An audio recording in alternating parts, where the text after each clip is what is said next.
Hello there. My name is Alexander Green, and this is my final reflection for real-time systems.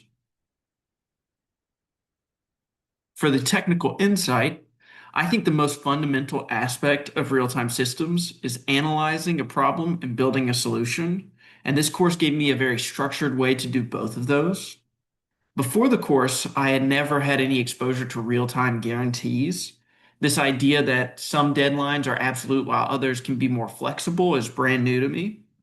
In the past, I had written code that uses multiple chords just to speed up my software, and I had no idea that you should assign different task priorities to tasks and then dedicate separate cores to isolate hard deadline tasks from lower priority tasks. So this was very insightful for me. For the challenge and solution, one specific problem for me was connecting components to pins.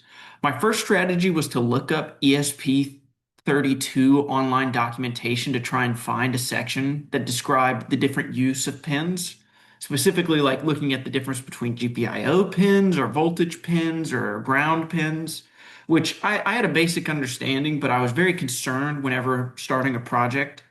And it turns out that I was mostly overthinking it. Most GPIO pins are interchangeable, and I could swap one GPIO pin for another as long as I wrote my software properly and made sure to match the right component wiring to the software definitions. I was able to achieve this by repeatedly practicing building small schematics through the walkthrough simulations that we did for the class.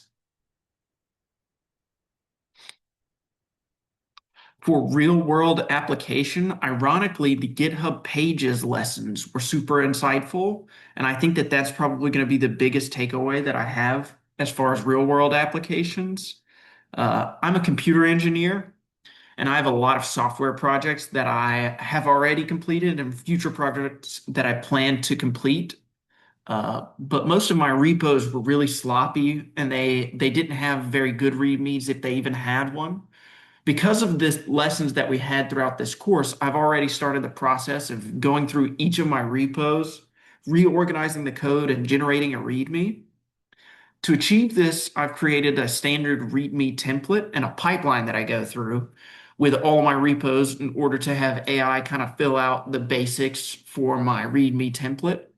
And then the next step is I manually review all of them and insert information that I think might be useful or manually add images or visual information. And this part was also insightful because Dr. Mike pointed out that engineers are not going to read a whole bunch of text for no reason. So having information that's visually representative or visually catching can make people engage more with your content or your repos, that it can make it easier to understand for a potential interviewer or a company that's looking at your work. So at the time of doing this presentation, I'm about 60% of the way done with doing this process for all of my repos. And I'm very, very happy with how my GitHub is looking. I do plan on making a very comprehensive GitHub page that links to all the individual repos. And what is the impact of this class? This course has actually encouraged me to look more into hardware-focused roles. As a computer engineer, I have an electrical engineering background, but I've stuck to more software-oriented roles because it's where I was comfortable. This class has made me want to branch out more and actually shift my career a little bit. I plan to build momentum by starting personal hardware projects at home, more on the level of what we've done in the course and slowly working my way up to larger and larger projects. These I do plan on hosting on GitHub and showing images and schematics for the actual hardware itself as well. And then I would like to slowly shift my career to take on roles that are either more hardware oriented or at least work more with a hardware team. So thank you very much for listening, and I appreciate this course. It's been a lot of fun, Dr. Mike.